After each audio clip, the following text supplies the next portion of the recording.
guess this is a strange situation. We're coming back in 12 minutes. Should all be here. Sorry for the mix-up, everybody. I'm going to try and edit this out on the recording, but we'll see because we might get some interesting. We're going to have some pre-show banter here. As they come on, we'll just bring them on and we'll explain what's going on. And if anybody's coming back, thanks for coming back. I'm going to hang out for the next couple minutes here. Might run out and get some more water. I'm not drinking coffee right now, so it's kind of weird. It's been a little bit of an adjustment. I feel pretty good. I don't really notice the energy or any of the caffeine problems, but I do miss it because I'm probably missing out on 2 tablespoons of butter. That's kind of the way I'm looking at it. But it is what it is. Be interesting to see when they come. And yeah, this time zone stuff, interesting. Here I am freaking out because I've lost an hour. And that's Vida. Hi, Vida. Hey, 8 o'clock was the time that I understood. So, you know what's funny is we are live right now, by the way. I'm sorry to put you on the spot, but go ahead. I don't mind. I was here an hour ago and I'm like, what's going on? It's like the clock's ticking down. I'm like, ah. And I just realized this morning because I don't look at my phones or any technology for the first little bit when I wake up. And then I looked at my oven and I'm like, what the hell? Anyway, it was, and then by the time I talked to Mark and Peter, they're like, daylight savings apparently in Europe doesn't change till the 30th. Yeah. And I didn't know that. So I was like, okay. I'm sitting here going, we got this live recording. I'm like, I'm not tech savvy. So I'm like, I don't know how to fix this. So I was like, well, just let it run. So how are you doing? It's great to meet you. It's great to meet you. Finally. I didn't even think about daylight savings, you guys over there. And I'm from Minnesota. I should know these things, but it's been a long time. Where are you? I'm in Greece. Okay. So you're European. That makes sense then. I'm like, because there's a couple people that came on on the chats, and I'm like, I don't know what's going on right now. And then a couple of people from Holland are like, it's only 6 in the Netherlands. It's like, oh man. Anyway, yeah. It was like we did not foresee this when we were like, I didn't realize that. I knew some countries didn't do daylight saving time, but I didn't know. So it's just been really funny. Yeah, so, I actually don't understand why we are not doing it all at the same time. I don't understand why we're going to do it a few weeks from now. Yeah. And it doesn't make sense. And, I sent Mark an email, a message on TikTok, and I was like, just to be sure, 6 o'clock your time, 8 o'clock my time. Well, that's the tricky part with this international stuff, right? Like Peter's on a different time zone. Mark and then me, and it's like morning for me, it's the evening for you guys, and now it's just, it is what it is. It's pretty funny because I was just like, I'm sitting here going, oh no, what do I do? Do I just start doing it myself? I'm like, whatever. And I was just like, well, whatever, we'll chalk it up to some fun. Well, so, yeah, I want to save it because, like, oh man, I'm excited to meet you and hear some stuff from you because I've been following you now for quite a while, and it's I love your ness. It's awesome. Thank you so much. Thank you so much. I think you just did did Mark's podcast, did you? So yes. So today I think we're just going to be a little looser. We're just going to kind of. I know your story. We're going to sort of maybe introduce you and then just kind of have some fun. So sure. We're gonna, that sounds great. Yeah. So in Greece, how's Greece right now? Now in March, always is absolutely phenomenal. It's so beautiful. It's so beautiful because like winter is at the very edge, like it's done. Yeah. And today we had a phenomenal day. I did a live on TikTok for like 2.5 hours this morning. Just look at this view, check it out. It's so beautiful. And like any dull, cold winter season, as soon as it begins to open up and get warm and sunny and I I mean, know. everything just lightens up. Yeah, it's the rebirth, right? It happens, and we've just had a few like sunny days here, and it's just like it's nice to see the seasons changing. It's beautiful, so that's good. Yeah. Where are Well, you, um, Tony? I'm in White Rock, Vancouver, Canada. So Oh, you are in Canada. Okay. yeah, Okay. so Wonderful. we're coming out of our seasons change. Like it just in the last week, it's just something switched. You could tell it's in the air, so that's Y good. Yes, exactly, This, exactly. this And it's beard's not off. the beard. It's a beard, man. That's it. So where in Greece? Okay, so I am in northern Greece, uh, in, on a very, very small island. I mean, really small. And the island is really close. It's only like 3 nautical miles to the mainland. Okay. And it is the area up in northern Greece where we call them like the three fingers. Mm. So on this is the Mount Athos area, which is the Orthodox monastery Oh, peninsula. It's the entire peninsula. So all the different countries that are of Orthodox religion are there. You know, it's there, and then we're like right in the middle, right, just cool. right there. And then the second finger, which is a high tourist area, and then the first finger up in northern Greece on the Aegean side. And Awesome. it is. And you know what I love about this island is that all these years that I've been here, it just doesn't get touristy. Oh, I cool. mean, we do have a lot of tourists in the summer, but mainly they're local Greeks coming from the city, coming from the area, from Bulgaria. A lot of Bulgarians are coming because it's the same 5-hour drive to our sea Mhm. to their holiday destinations, and you know it's just Awesome. so beautiful here. It's How so how long beautiful. how long have you been there? I have been here on and off about 30 years. I guess I Holy came cow, here okay. maybe Wow. 35 years.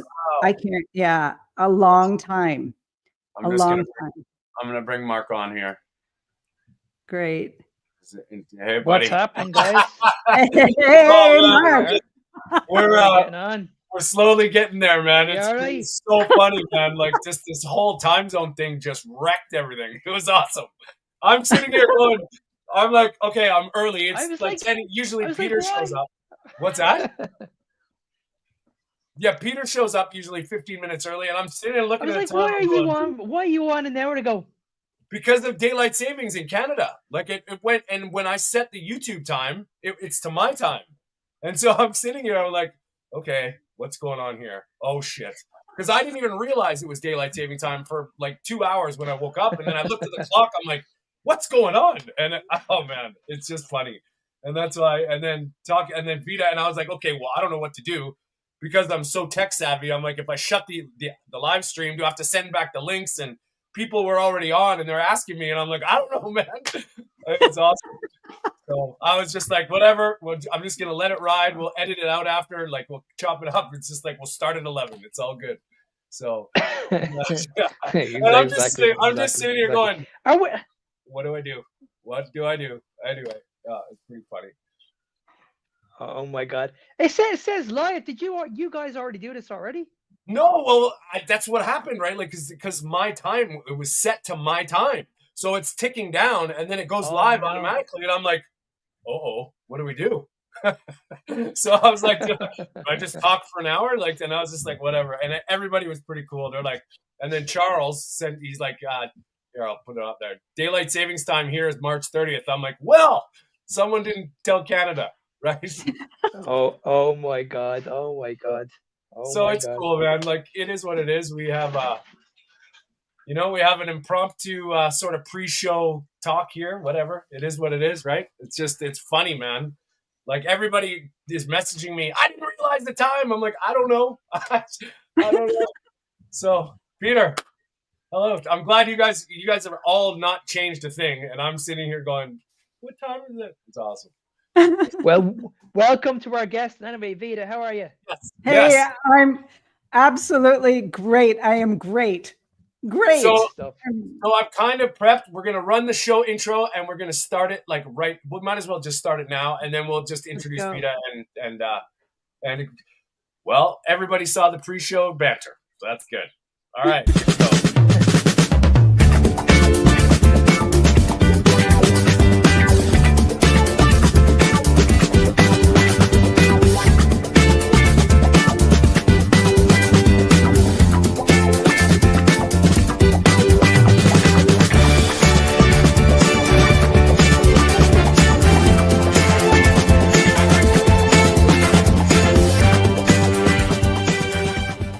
We are live again, or still, or something. I don't know how that works, but we we had a little bit of a confusing. Well, I had a little bit of a confusing morning. Everybody else seems to be on the ball, but that's the fun about doing this international thing. This is the Meat of the Matter podcast, where we meet you matter. We have a very special guest today. It is Vida from Vida Goes Carnivore. I'm a big fan, and she's come on to grace us with her presence, and apparently all the way from Greece, which didn't get affected by the time zone either, which is quite awesome. Vida, how are you doing? Hey, I am doing great. It is so nice to be here and to finally meet the other two, because I have met Mark before. And, aside from TikTok and the communications that we have had through there, I also love your channels, all of them. So we're synced up with that just fine. Awesome. And Peter, Mark, how you doing, boys? It's good to see you. I'm great. I'm Good to see you too, buddy. Coming through a time bubble here, but that's all good, man. It was just a little bit of panic on my side, because like usually Peter's early, so we usually have a little chat, you know what I mean, before, and I'm just looking at the time going, what's going on? What's going on? And I guess the world doesn't run around Canada, right? Like that's all I can say. And Vida and I were just talking about this too, is time zones are like, why doesn't the world just figure it out? Like, that's pretty funny. I didn't realize that this is something we never talked about. Like, when the time changes, right? It's pretty funny. So we're here, we're there. And what's going on in your world, boys? Everything's going really, really well with me. Nice. Couldn't be better. Couldn't be better. So not so much here either. Just I had holidays with my son. Awesome. And I was a little bit ill, actually, last time after the live. I said it, that I was getting ill, and it was true, actually. But oh, no. So anyway, let's get into Vida. Do you want to just introduce yourself a little bit about, and I'd love to get into sort of your story and we'll sort of revolve around you, if you don't mind today. We've got a very special. How nice. Okay. My name is Vida Evenson, and I started this carnivore journey 4 years ago, 2021 in March. So I'm coming up on exactly 4 years. And the reason why I did this whole carnivore thing was because I was at my wit's end, because back in about 2007, I had these continual herpes outbreaks from my nose to my chin, my entire mouth, very swollen. They would go away for a day or two and then come back. And it was a continual thing for 8 months. During those 8 months, I tried everything that I could possibly try. All the conventional medicines. All the doctors said, there's nothing you can do. It's herpes, right? There's nothing you can do. So just take these medications, the antivirals, put on the creams and all of that. Well, it didn't really work. And I continued getting these outbreaks. So from there, I went to alternative medicines and nothing really worked. I went to herbal medicines. Nothing really worked. I was putting apple cider vinegar on these thousands of sores that I had on my face. At the time, it was just on my face. And just couldn't eat. I had lost a lot of weight. I had to blend my food, and I was eating a classic Greek diet, the Mediterranean diet at the time, cooking for my family, you know, all these things. And I had to blend the food up in a blender and suck it through a straw. Yeah, it was crazy. And then after 8 months of this, I came across the raw vegan diet, and I thought, I've got nothing to lose. I'll try it. And I did. And for the first 6 months, things got better. Things got better, really. And then after those 6 months, things started going back to the way they were. And I think things got better on the raw vegan diet because I got rid of all processed, you know, spaghetti, bread. Uh-oh. We've got some internet issues. Oh, That's no. what happens. Vida That's what lost happens up. when you're in Europe. When you're international. Oh, no. It's a good thumbnail right now, though. That's like, Okay, sorry.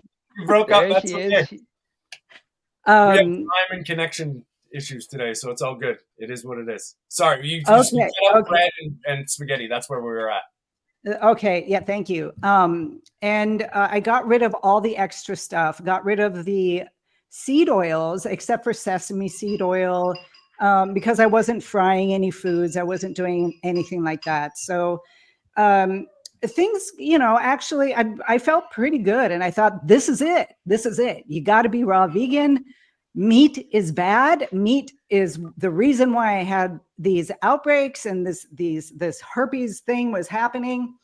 And I was sold on it. But I couldn't stay vegan. And I started going raw vegan, and I went vegan. And through that, I started eating again the breads and the pastas and everything, because, you know, you just don't feel satiated, right? And so I did that for many years. I mean, I was vegan, raw vegan from 2007 until 2018. And I'm going to say something. In 2011, I had a brain aneurysm. And yeah. And obviously, I'm still here. So it wasn't a serious one, but I had one. And 99.9% anecdotal, you know, thing. I cannot prove it, but I have my suspicions that the years on the vegan diet, because of the inflammation that it causes, that it may have, and I'm just going to say it's all anecdotal. It's just me. Nobody told me this. This is what I believe, that it kind of spurred it on. And, you know, that was a big wake up call for me, because, you know, you can die within minutes, right? It took me about 3 or 4 years to get back to a pretty decent place. The first year I was very, you know, just brain fog to the hilt. I couldn't remember things. And I never really remembered things. Like I would say something and then I'd lose it, and I couldn't remember what I was saying. And that held on for quite a long time. And I bring that up because when I finally reached carnivore in 2021, I found that my memory got better. And, you know, like so many other people. Back in 2018, we went to Savannah, Georgia. So this was a time period that we left Greece and went to Savannah, Georgia, where everybody knows it can be really, really hot there.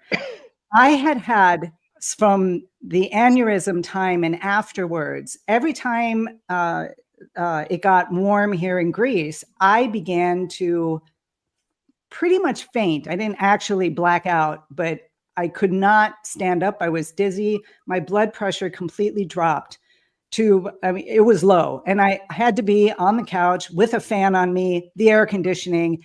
I couldn't go outside in the summertime here in Greece. And you all know how beautiful it is here. I could not go outside. So I was getting herpes at that time. The herpes that I was getting on my mouth, the HSV1, which is one kind of herpes. In the States, we call them cold sores. Yeah, they are not cold sores, everybody. They are herpes, okay? Just to wake people up, because people don't know. So I was getting them there, and then I started getting them on my neck, and then I started getting them on my body. So what we call herpes zosters, which is in the United States. I don't know about Canada, but we call them shingles. Shingles, yeah. Shingles, and we get that from the chicken pox. If you were a kid and you had chicken pox, it will develop into herpes zoster. So these are and HSV2, which is genital herpes, which started showing up later on in my life as well, when my whole body was just falling apart. And part of the HSV1, you can get it on your fingers, and you get something called herpetic whitlow, which is basically HSV1, cold sores on your hands. And I would get these full body attacks, full body, from about 2012 until 2021. I was continually about 5 times or 8 times a year. So somewhere in there, and they last about 3 weeks. So, let's just say 8 months out of the year, I was in the house. In the summertime, I couldn't go outside because you can't be in the sun. If you're in the sun, then if the sun hits you, you're going to get a herpes outbreak. So they say, but I'm live proof that that's not true. If you get metabolically healthy again, it's simply not true. So when we were in Savannah, sorry for the switch around, I was really worried about these fainting, these low blood pressure. And I went to a health food store and was talking with the owner there. And he says, how long have you been vegan? And I told him, and he says, I think you have a vitamin B12 deficiency, and that's why this is happening. And I was like, B12, but that's from an animal. Animals are bad, right? You're not supposed to eat animals. And he gave me these little drops of B12. And in 3 days, I was fine. And that was my first kind of thinking of, maybe this vegan thing isn't exactly what I should be doing. And that brought me to 2021, when I was still getting the same outbreaks all over my body. That had never stopped, even with the B12. And we came back to Greece, and I was at my wit's end, and I ran across a woman who has a herpes channel, and she has a large herpes group, and she was talking about the herpes diet. And the herpes diet is anything that has a lot of lysine in it, one of the amino acids, right? And you want to leave out the foods that are high in arginine, and because arginine and herpes are like best buds. They love each other. If you're eating a lot of arginine foods, it produces a herpes outbreak. So I was looking at the foods that she was talking about, and she was talking about dairy. It has a lot of lysine in the dairy, and she was talking about meats. And I'm like, meat? I can't do meat. It's going to kill me. Anyways, I'm sorry.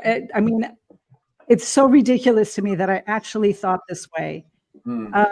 So I decided that I was just going to try it, because I did everything that I possibly done. And I got to that point and said, okay, I'll do meat for a month. I'll try this carnivore thing for a month. I ran from this woman. I came across Paul Saladino and Sean Baker, and I don't think I had come across Ken Berry at the time, but they were all saying, you know, hey, do the carnivore thing. So I got in contact with Paul Saladino. He was just getting up. He had just published his book. I got the book and I was talking with them and said, hey, this is my problem. Do you think the carnivore diet might do something? And he's like, yeah, go for it. But because he does the animal-based diet and has honey and low glycemic fruits and things, he says, you just go carnivore.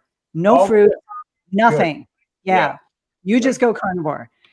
And I did. And I thought, okay, the first night that I had my, my meat, I woke up the next morning and I had so much energy, you guys. I had so much energy. And you're looking at a person, I'm the yoga type. I'm very mellow and give me meditation and give me all of that stuff. Don't ask me to go running.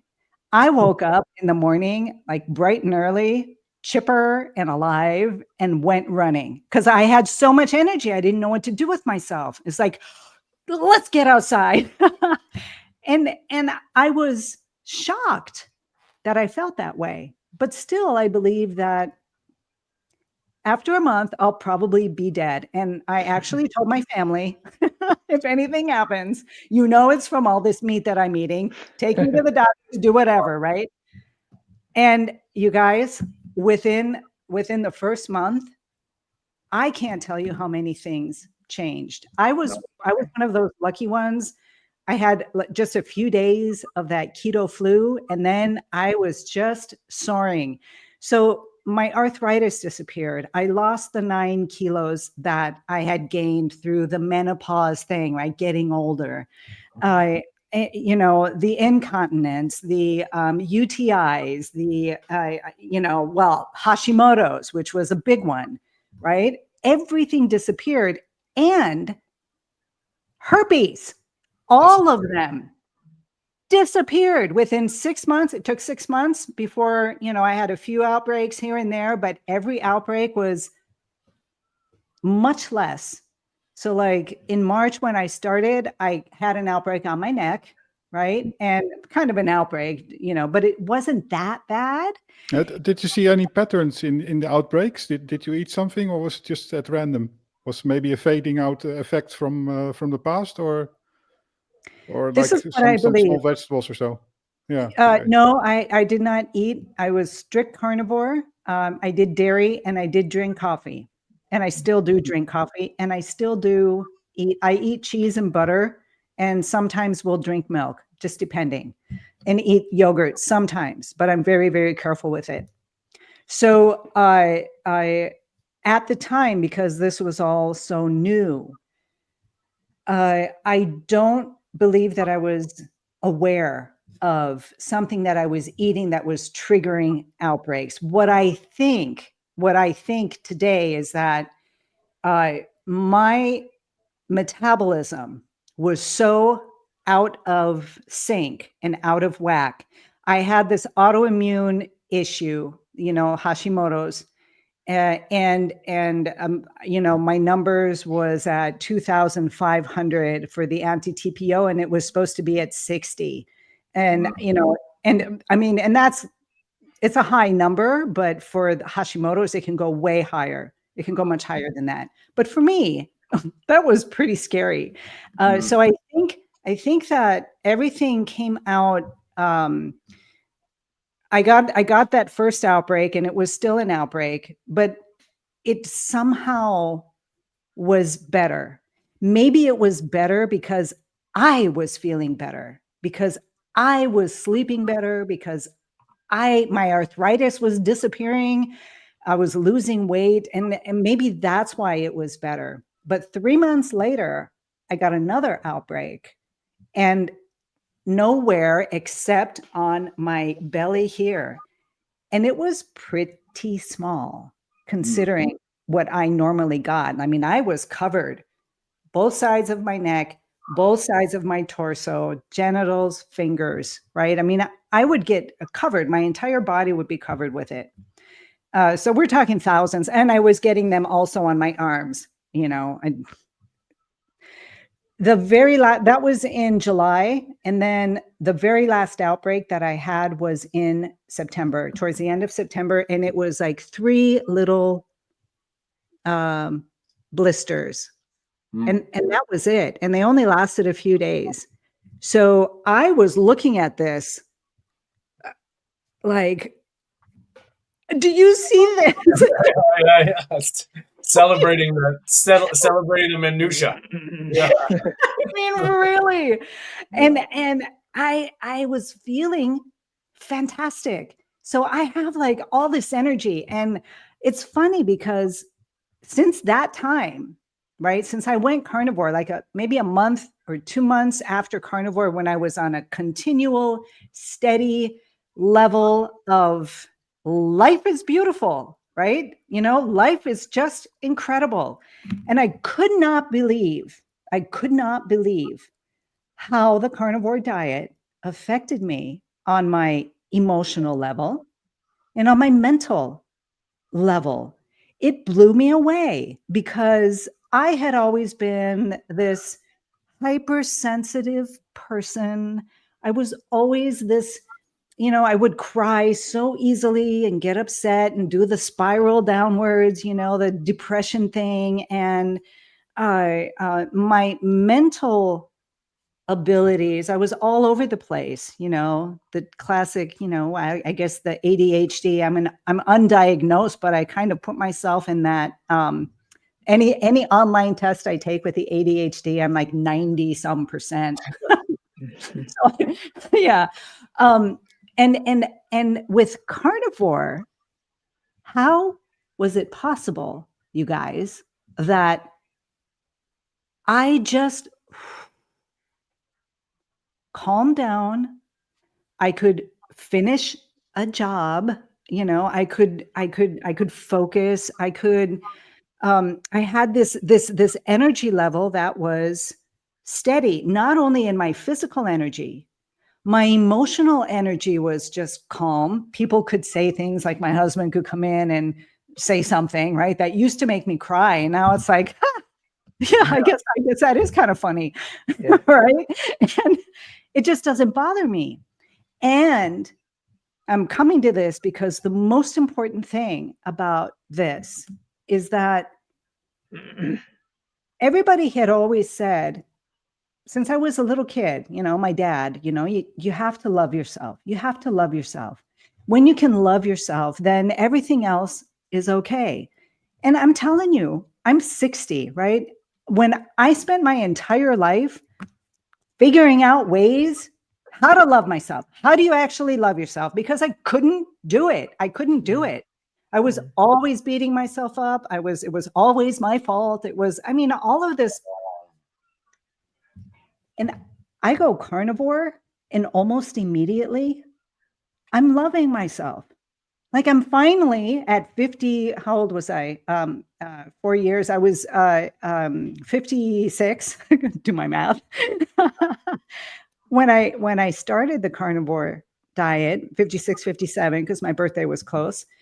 And I'm looking in the mirror going, hey, Vida, how you doing?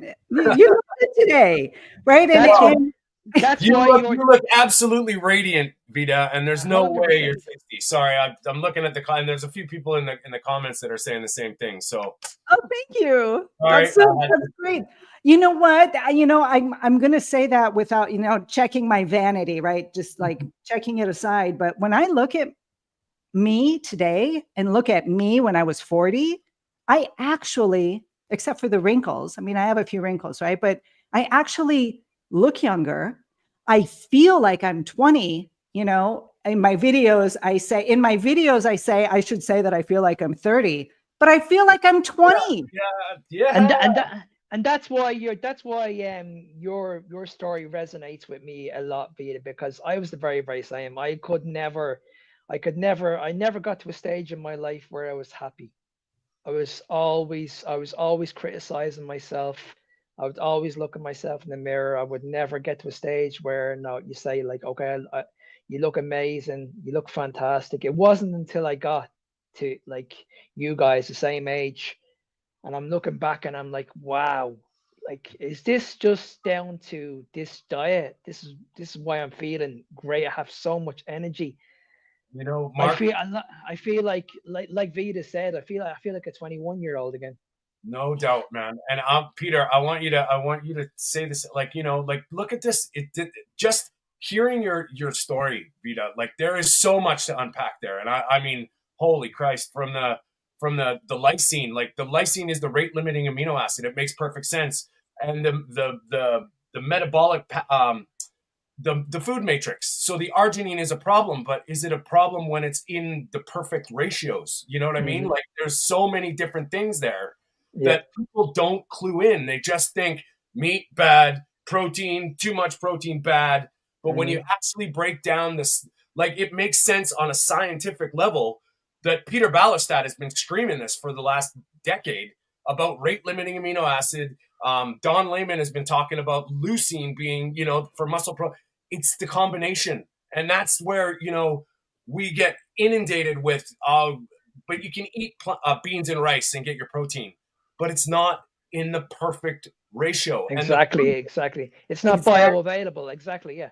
Yeah, can I just come in here, because I get people commenting, they come to me and say, but meat has arginine. How can you eat meat? It has arginine. And my answer always is, when you're eating meat, when you're eating a carnivore diet, the arginine is there. Of course it is. Of course it is.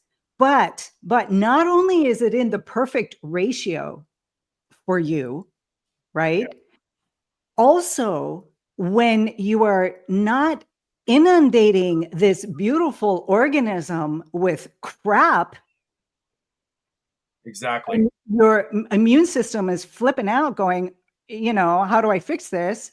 Yeah. The arginine is healthy. We need arginine. It's not that we're going to get rid of it completely. We have to have it. Yeah. So it's just in the perfect balance. It's in the perfect ratio. And it doesn't bother you. You're not going to get an outbreak. And that's the thing that we don't look at. Like, we should be really looking at amino acids like vitamins, like breaking them individually down, because they work together. And hey, spoiler alert, people, eat meat and you don't have to think about it. It's pretty simple, right? Like, that's it.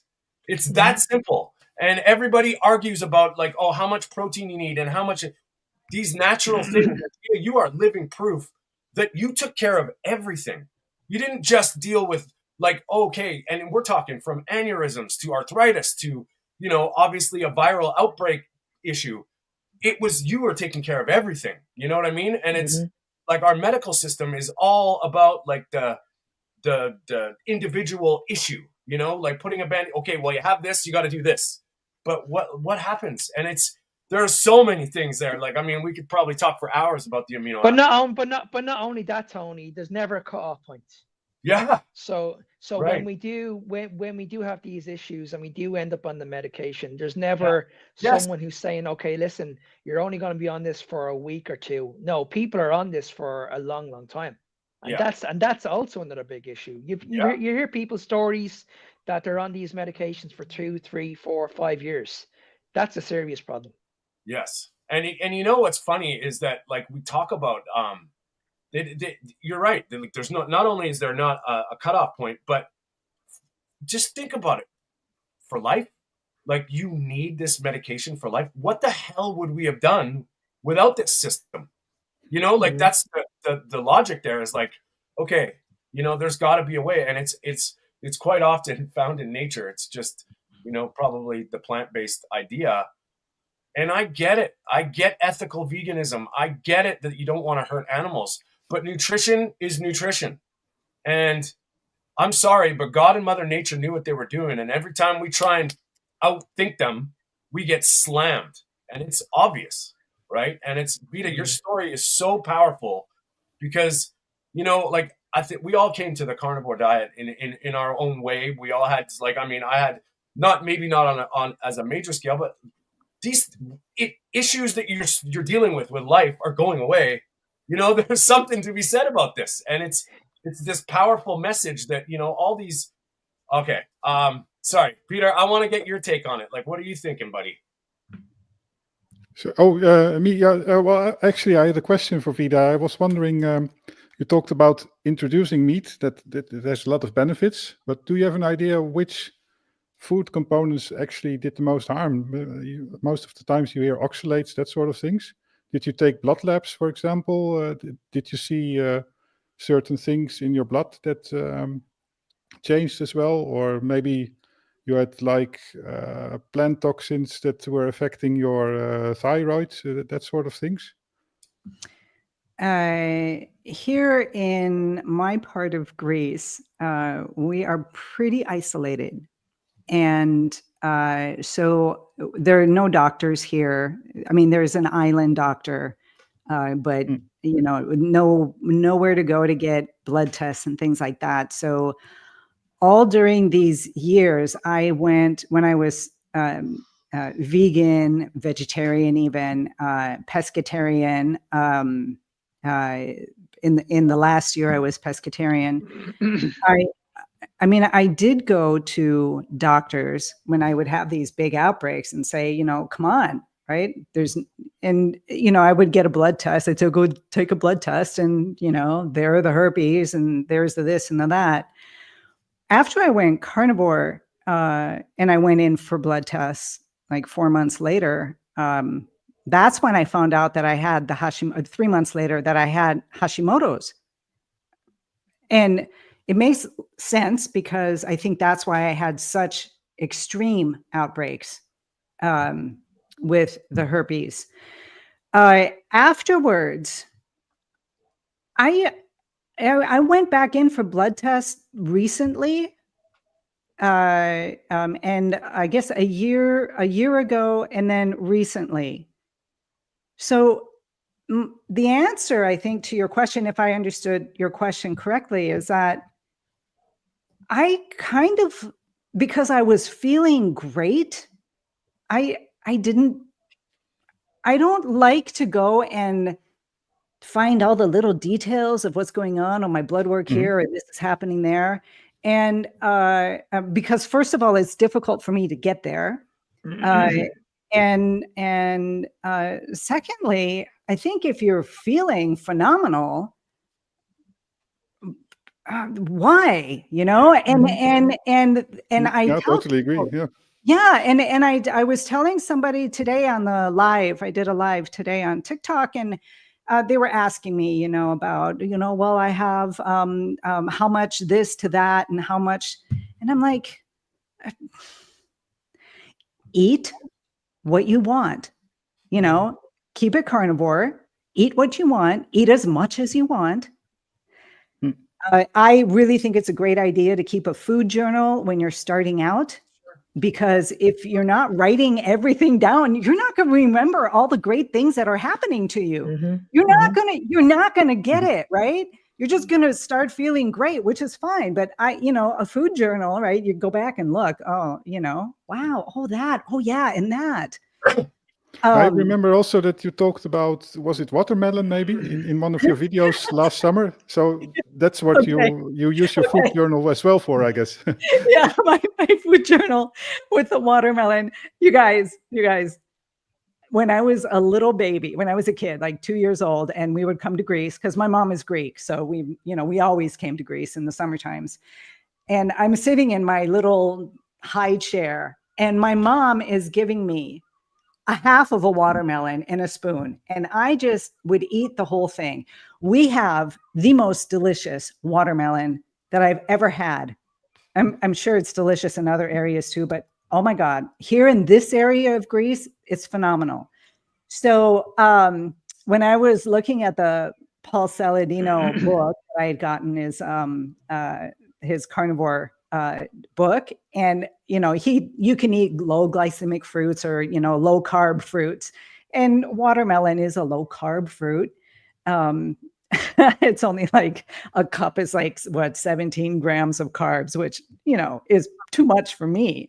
But in the summertime, I I can't help it. My husband is here. My kids are here. They're all eating watermelon. It's one of the main meals in Greece. It's feta cheese and watermelon and bread. Okay. We don't have any bread in the house. So it's just watermelon and feta cheese. And I don't know. I cave in every single summer. But the first year, I couldn't do it for very long at all, because I could tell I wasn't sleeping as well. I was getting up and I was just, things weren't, I just wasn't good. So I would quit, I would stop. And then like a month later, maybe I would have a little bit more, right? That kind of thing. As the years go on, like this past summer, which is what you saw, right? And I actually fell into it way too much. And again, after a time frame, it starts to bother me. I mean, I react, and I know it's simply the sugars, it's the carbs. That's it. And it affects herpes wise, you react herpes wise. What? Herpes wise, your reaction is herpes again, or no? Well, else. Okay. This is my reaction. This is my reaction, you guys. No, I actually don't get herpes. They don't come out, but I'll feel like here, just one little spot. This is where I used to get it when I was a little kid, right? Right here. I'll feel this itching. It'll just kind of itch. And you know that that's the beginning of a herpes outbreak, because before anything happens, you're itching, whether, no matter where it is on your body. So it started itching. And then if I continue eating the watermelon, like I did one time 2 years ago, when summertime in my watermelon, I'll probably eat watermelon again this summer. But I actually got a lump. It was either last year or the year before, a lump. And I took lysine, right? And the next day it was gone. Not because of the lysine, but because I was already metabolically healthier than I was when I started carnivore. Now I'm going to see this summer, right? I really do enjoy the watermelon. I do. I love it. I keep it minimal, as and just once a day. And if I do it once a day, maybe I'll eat 3 days and then I'll stop for a week and then maybe I'll nibble again. That's kind of how I do it, because through this carnivore thing, not only did I wake up one day and say, "Hey, Vida, how are you, hun? You look great today," right? And feel like authentically, like I actually love myself. And you know what? It's no mental thing. It was no mental, meditating. And, I'd done all that for years and never worked. This just happened. Yeah. Like my vital health just happened. And it only happened because of what I'm eating. That's your brain on nutrition. Yes. Yeah. Yes. Wow. Okay. Well, let's all take this question, because I think it's cool. Like Julita, hi, may each of you share a favorite snack or go-to meat that you eat all the time. And Vito, do you want to start us off? Oh, my favorite snack and go-to meat. Okay. Well, I'll say it this way. When I travel, when I'm going down to the city, it's a couple-hour drive and everything. And I can't, sit down and eat a meal because we don't have time. You got to go there and get back for the last ferry. I will go into the grocery store and I will buy prosciutto. And some kind of Gruyere cheese. And I just eat that up, and I am on cloud 9. It's the only time I really eat, processed meats. I mean, cured meats and things like that. I don't really do it, but prosciutto doesn't have a lot of stuff in it. Prosciutto is just pork and salt, right? Like that's yeah. And that's just so good. That's what I do, because during my regular time here, no matter what I pull out of the freezer, if it's chicken or pork or the beef or ground beef, whatever it is, it's all phenomenal. I can eat the same thing every single day, and it's my favorite snack, you know? Right on. Peter? Well, when I go for a trip, I take some lamb chops, I ground them, and I wrap it. I make burgers, tartare burgers from it, and then wrap it in baking paper, put it on the driver's seat, and use my right hand and eat a tartare burger. It's really wonderful. It's nice and fatty meat. But if I'm on the bike, for example, I do exactly the same as you, Vida. I buy cheese and raw ham from the supermarket. That's also sort of the only option that you can find if you want to eat it without cooking almost. Yeah. Right on. Mark? Mark? Mine is just basic. I like to have eggs. Yeah, can you hear me? Yeah. Can you hear me now? Yeah, you're good. Yeah, mine is just basically eggs, and I love my keto bricks. All right on. Okay. Keto bricks? What are those? I love yes. So what I do is I usually melt an awful lot of cacao butter, and I'll add a little bit of whey to it, like a small bit, like about 5 grams. But it tastes like a chocolate. It tastes like a chocolate, but it doesn't have any impact on me whatsoever. It doesn't increase blood sugar. It actually has a lot of fat in it. So I just melt up a lot of cacao butter. I'll add in a little bit of whey protein, and they taste absolutely amazing. You can bring them anywhere, and they don't melt.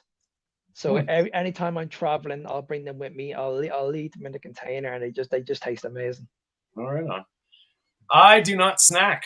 I fast. If I'm at the point now in my life where it's just, I just choose not to do it. So I eat when I eat, and I don't eat again till I eat again. That's pretty much me. And I mean, I'm a big steak. Sometimes I'll mix it up a little bit if I feel if there's some good qualities at a butcher or something, but no snacks for me. I just don't do it anymore. It just doesn't, I don't need to. And it's liberating in my, just in my life. And it's kind of, if I ever had to, I just don't. I eat meals and that's it. So that's kind of where I'm coming from. Can I add in on that about intermittent fasting, because it was, I had heard about it back when I was in my vegan days and my yoga days and all of that, and it was a struggle when I was trying to do it back then. And I found that when I went carnivore and I actually got used to, the first month, it just happened. Like it just happens on its own, because first of all, you're not hungry. I mean, you don't need to snack and eat all day long. Exactly. Like you do. Yeah. And so like I'll get up in the morning, I will have my coffee with the butter, and I do like heavy cream in it. Sometimes I do, sometimes I don't. And then I'm drinking my water all day long. I'm working, I'm steady.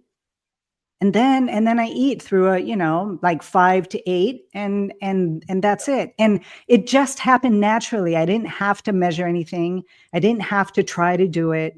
I think it's pretty much what you're saying as well, isn't it? I'm a believer in eating and not eating. I mean, snacking is probably something if you have to, or you need to get more food in. I mean, I can eat a lot of food, so that's the way I do it. But it's just, I actually, for spiritual reasons, I did a big, like for 3 days a month, I do like a big meditation thing, and I'm the same way. But it's like they recommend you don't eat meat, which I'm questioning because I was like, well, okay, well, let's just try and eat vegetables for 3 days. And this was about a year and a half ago. I was like, no, this is ridiculous. I don't even want this. I don't want to chop these things. I don't want to cook these things. It cost me just as much money to eat this stupid dick in veg. And I was like, I'm fasting. And that's kind of where it started. I'm like, I would rather fast than eat this stuff. And yeah, it's just unreal. So I think fasting is really like, we put these labels on things, and I think it's very nuanced. Like, I mean, I'm sure Vida doesn't eat as much as I do, so your meal times will probably dictate on what your body needs. And I mean, I'm a big believer in, once you get fat adapted and you're really rolling with your way, it comes just organically, I think. Because Mark, you eat a few times a day. I eat 2 times a day. Yeah, I don't like the feeling now of thinking about food anymore. I Yeah. just eat now until I'm full, and that's it. Yeah. And like you guys, like I have a very, very busy work schedule. So like there's days when I'll actually forget to eat Yeah. because I'm not actually hungry at all. Whereas before, when I used to eat like 6 or 7 meals a day, like every time I ate my first meal, I'd be automatically thinking about my second meal straight away. No doubt. Peter, what do you? So how many? that's- Meals?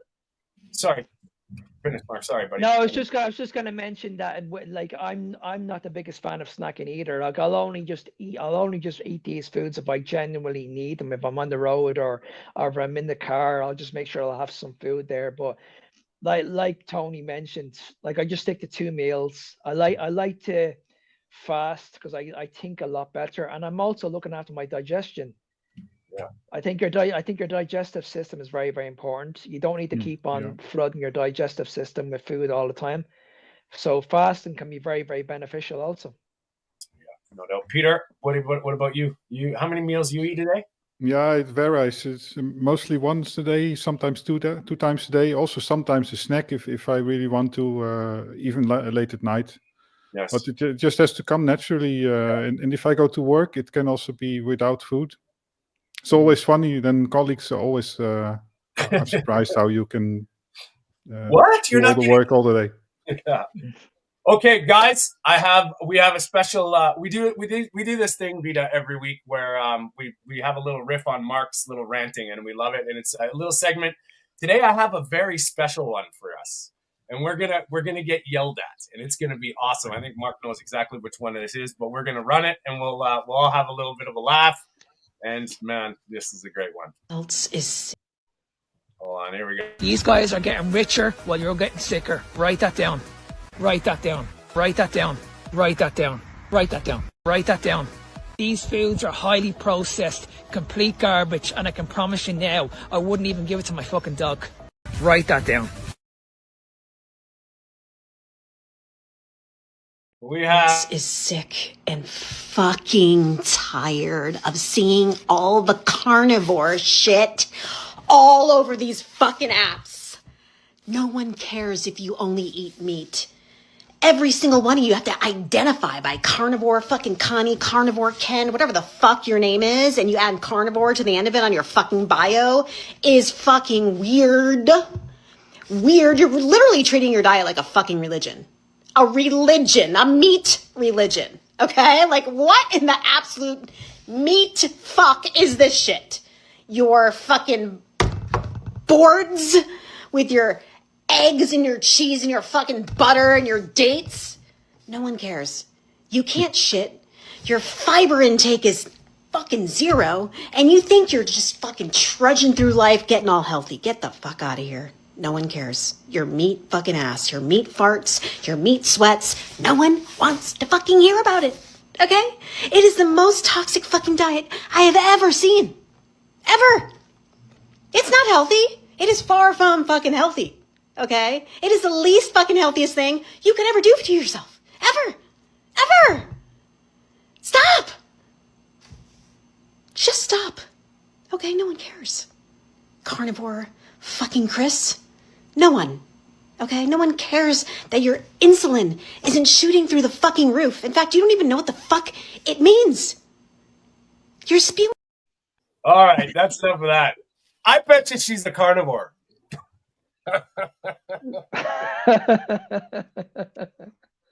Where do you find these things? Mark comes up with, he's got the wildest videos out there. Where on earth do you find these people? Really? That's one of my best videos, Vida. The amount of comments I got for that video was unbelievable. Oh man, dude! It's epic. When I saw that, I was brilliant. just like, the irony, and all just like, are you kidding me? Like, what the hell? That's awesome. No, man, I thought you guys would get a kick out of that one. That was pretty good. Loved it. Yeah, Loved Peter, it. what do you think, buddy? You gonna give up carnivore? She's telling like the Dutch carnivore. Jeez, you got the name in there. I'm recently, and I shouldn't do that, but I'm recently visiting a channel that's a guy, some dietitian or dietetics student, and he's making short reels always complaining about carnivores, saying like, "Oh, fiber is not essential" and that sort of things, and he's bashing it. And I get the feeling that those people want just confirmation that their own diet is healthy or so. They cannot stand it. And I go in the comments, and of course you get all kinds of rubbish answers back, but it's not good for your mental health. But yeah.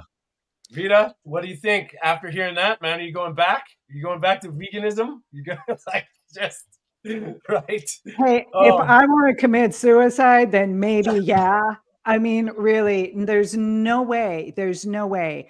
I'm 4 years in. I'm healthier than I have ever been. If this diet is going to kill me, then so be it. At least I will die happy and vibrant and, conscious and clear-headed. And, yeah, I believe that we are meant to be here with this type of vibrant health, and it is our birthright, and it is a tragedy that that everybody is sick. I mean, everybody is sick. Everybody. Yeah, no doubt. And there's like, it's hard when we're dealing with the propagandist ideologue vegans that are like, I don't care what, everybody's got the right to eat whatever they want. I mean, I'm a firm believer in, I'm going to do me, and I'm going to, if I can help somebody get healthier, by all means. But you know what? Like, what you do is what you do. It shouldn't really be my problem. And I'm not going to tell anybody to force my will on them. But, like Peter said, like my work colleagues, when I'm at the office, they're all like, what do you mean you're not going to eat? What do you mean you're just going to eat meat? But they don't have a real problem with it. They just, they have a problem with themselves dealing with what it is. And it's funny how they just, like, people get out of themselves, virtue signal for the greater good of everybody. And it's like, maybe take 10 seconds to just listen to Vita's story. Maybe take 2 minutes out of your time to actually listen to what Mark's saying. And, Peter's type 1 diabetic who is killing it, healthy. And, like, how the hell are you going to tell him, and you and Mark and myself, I've reversed my type 2 diabetes, that we're wrong? That's where I get sort of charged up. It's like, sure, you can have your opinions. I'm also amazed about, if you think about, if you ask those people, when it comes to the point, what do you think about other diets? Then these people, they remain very radical and aggressive towards carnivore. But if you ask most carnivores, in my opinion, putting aside the facade, because I forget his name. Anyway, most carnivore doctors, they Anthony Chaffee, for example, he says plants are going to kill you. That's the facade. But if you ask him, he understands that there are a lot of people healthy on eating some vegetables and fruits. So it's just facade. But if you go to those channels, there is no reasoning. If I try to reason with those people in the comments, it directly goes to ethics or the vitamin C story again, and referring to studies and show me the study and this and that.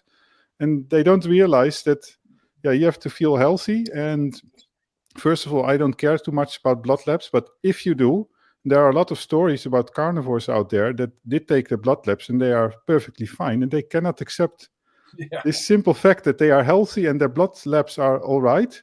So basically, we are showing the exact same things as in studies, because if you think about the RDA for vitamin C, that's determined in the same way.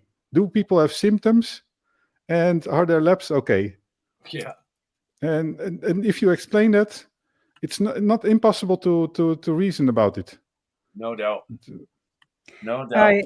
I had when I was vegan and all excited that I was vegan and thought it was the best thing on the planet. And I got into, I think, Mark, I might have told you this story. I got into a group here on Facebook, Greek vegans, and got into, and I'm not saying Greek vegans like that's going to separate them. I think any vegan group that I was in, I would have gotten the same kind of response. But I went in and they were saying, well, introduce yourself. And I told them that I'm on this tiny Greek island. I'm, vegan. I'm trying to heal these, problems that I have. Right. And my husband's a fisherman. And they shot back at me right away. How can you call yourself a vegan when your husband is a fisherman? Oh, jeez. And I sat there and looked at this comment, and I got like from other people coming back and attacking me because I am a vegan and my husband's a fisherman. And I answered back and I said, well, because when I met my husband, I was not vegan. I turned vegan. What do you expect? I mean, what is it? I mean, am I going to like divorce my husband, drop my kids because my kids weren't vegan either, right? So I was just going to abandon everybody because I am vegan. And it was ridiculous. It was ridiculous. And as long as I've been carnivore in all these 4 years, I have never, maybe there are some of those, crazy carnivores that are attacking other people for not being carnivore, but I think it's pretty minimal. I mean, I have never come across anybody who, I mean, well, like Victoria. So hi, Victoria. Thanks for coming on. Some people are like, I hear that. Like, I've helped vegans be better vegans when they take the actual veganism out of the way, and that whether they're religious, they're Indians. And when I started explaining to them the holes in nutrition and what they kind of had to do to be, they were like really, really receptive to it and felt better. And it's like, it's not personal. It's not. And yes, I can understand ethics. I can understand religion. If you believe something, you got to work around it. I understand that. But when we push these things on people, because in the name of yourself, you're a virtue signaling whole food shopper that is telling us to be green and recycle and planet Earth first, yet you're eating at a big box store where trucks are delivering your food to you and you're living in a city. Like, that's where it gets a little, I'm a little bit. Yeah. And it's, the whole monocrop thing that comes into play, monocrops and the damage that it does. And what about all the animals that the monocrops kill? Ecosystems, right? And I mean, I think real, we'll call it real humans, like I care about the planet. I want to eat and just not in a gluttonous way. I just want to eat what I need. And I want the planet to be well. I mean, I do enjoy some fresh vegetables once in a while if they're from farmed, organic, seasonal. I'm not saying I'm gonna jump out and start eating them all the time, but it would be nice, and if it could provide sustenance for somebody that's on a ecological, sustainable level, by all means. And I understand, and I think that's something that we don't get into very often.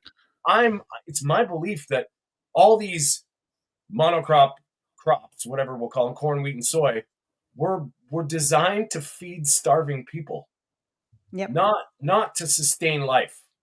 And I think that's where we get, like, they're trying to tell us that that's the stuff that we should be eating and eating most of, and that's just wrong. It just doesn't make sense when you look at it from an ancestral perspective or a human perspective even. Yeah, it becomes a messy business once you start to combine health and medicine and food with environment, right? And I think you're right, Peter. Like, that's where it gets really gray, because they start the propaganda and they start all this. And I mean, obviously us three, I know Mark is for that too. We just know, we felt it, we know it. And it just, once you do that, like all that stuff, just, you can smell the bullshit from a mile away as soon as they start preaching that stuff. Exactly. And in the name of everybody, you should eat crickets. Like, well, that's just, no, it's not happening. So, I got something here. Wait, what? Something's happening here. Hold on.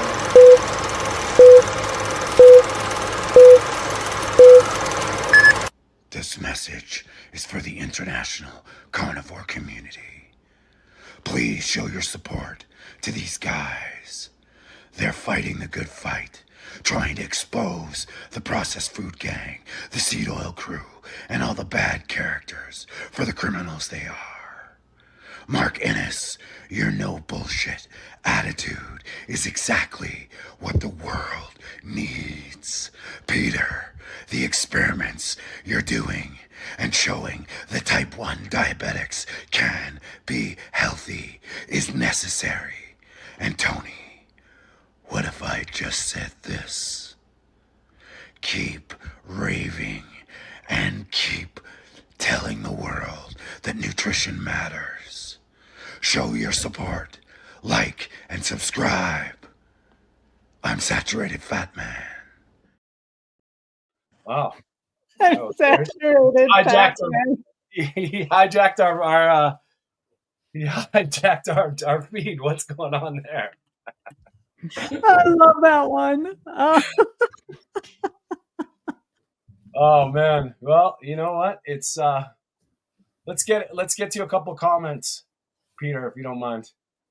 See how they're doing. And Victoria, exactly true. Agriculture. Yeah, I agree. I mean, and Vida, you know, you said something on the spiritual side. Like, Peter, I'm not sure. We've never really talked about this. We sort of scratched on it, but I mean, I practice yoga every day. I meditate, and I battle with these spiritual gurus that are telling me that they're all plant-based and vegan and fruitarians, and I'm just like, I'm not buying it, man, because, you know, where is your story coming from? Because I'll tell you, there's not a chance from the brain fog and clarity aspect that I've felt.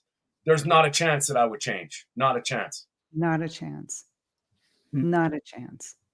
And I feel so much clearer and so much, and that's one of those it factors that you can't really describe. And for that girl to be raving about it, it's like, well, clearly she needs some clarity, right? Like, I mean, it's unbelievable how much I want to learn, know, and it's yeah, I think it's all part of it. And I think the spiritual side is, I think if not anything, I've gotten closer to myself, inner and.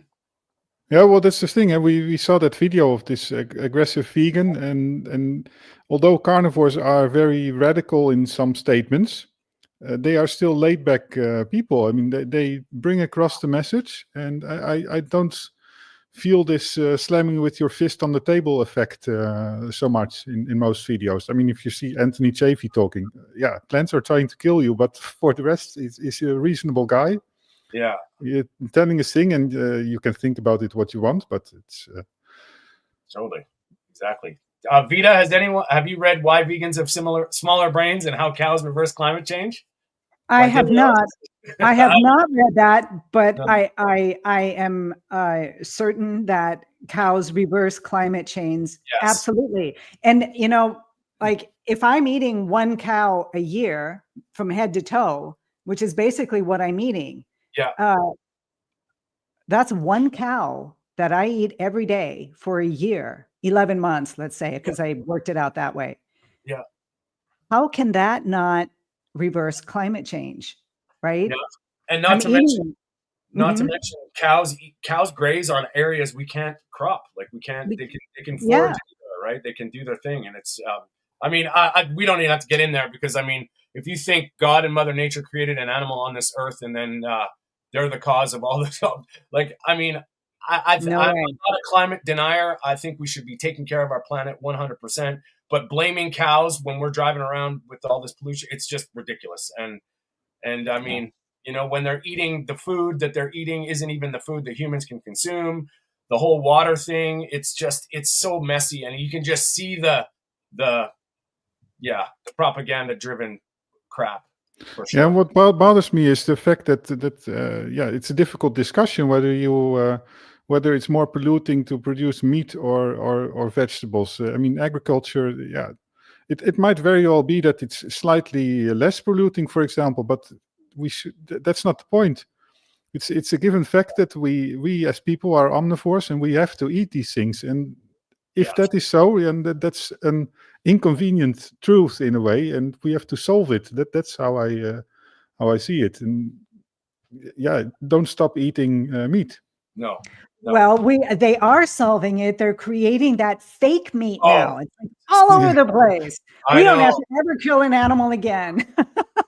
Yeah, and I mean, actually, Dave Mack just put out a video on that, and he went into some good details about the lab grown meat, what they do, about they extract some serum from the unborn calves, and it's like it just sounds so wrong, right? I mean, you know what? Why can't we just stick to what Mother Nature wanted? And it's like, I mean, you can argue a little bit about it, but I think I agree, Victoria. And I'm a closet hermeticist as well. I believe in the natural law, but fake meat is an abomination, and it's ridiculous. And I think that's something that we can all start. I think we all do a pretty good job of trying to get this word. It's just trying to convert one person into think about this. Holy cow! I think we should talk about this, Peter. Yeah. I don't know how it is in Greece, Vida, but Canada's we're under pressure, man. Our political system right now is so messy.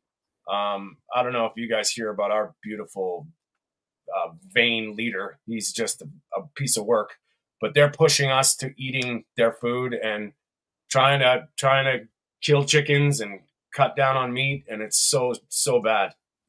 But what's happening in Holland, Peter? Yeah, well, a lot of sectors are actually affected by the nitrogen problem, and what a lot of people don't realize that it's not a climate change thing. This nitrogen stuff it has nothing to do with climate change. It's just the nitrogen deposits, because nitrogen is everywhere in the air. It's the nitrogen deposits that fall down in the forest areas, the nature areas, and there, of course.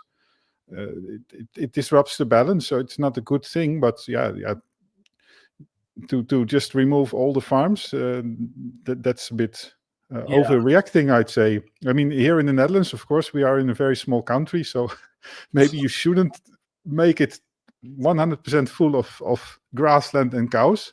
Be reasonable, but I don't think it's so bad right now.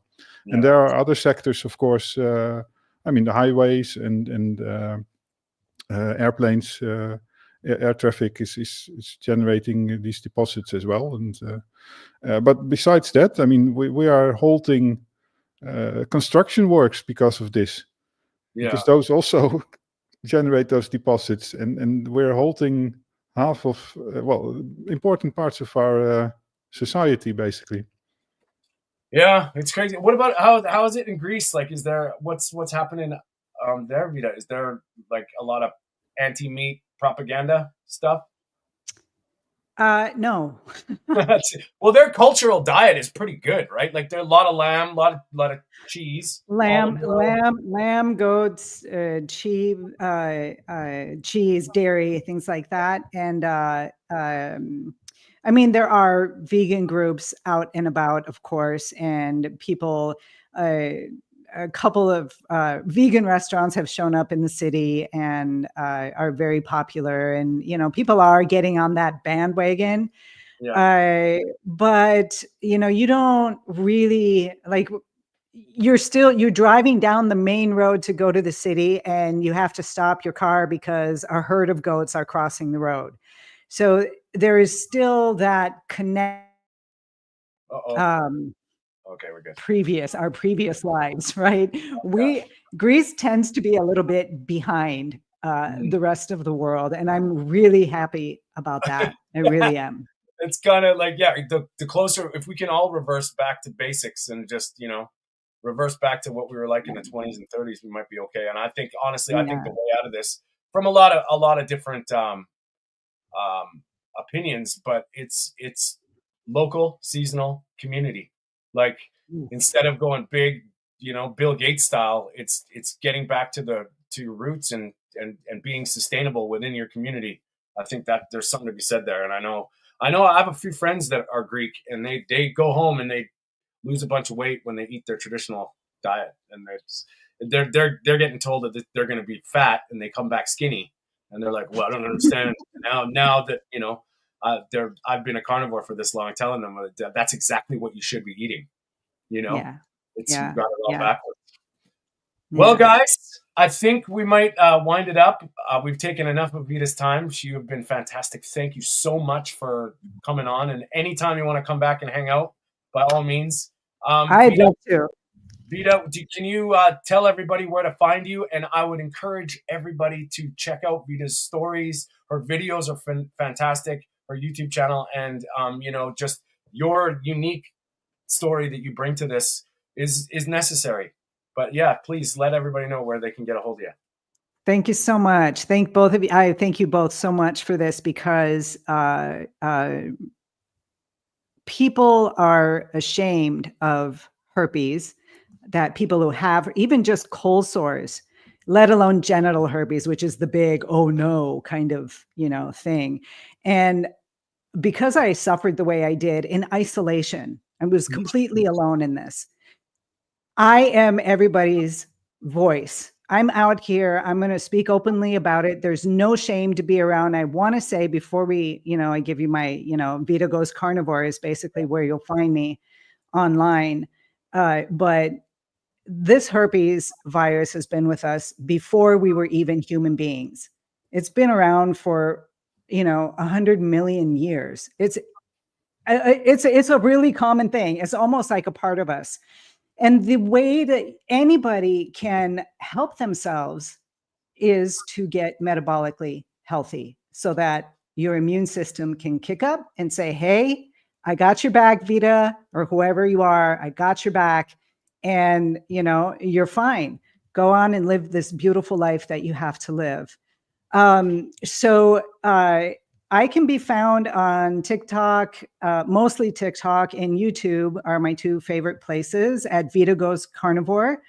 I am just starting also a newsletter that I want to have a closer connection with people who have herpes and they want to find a solution.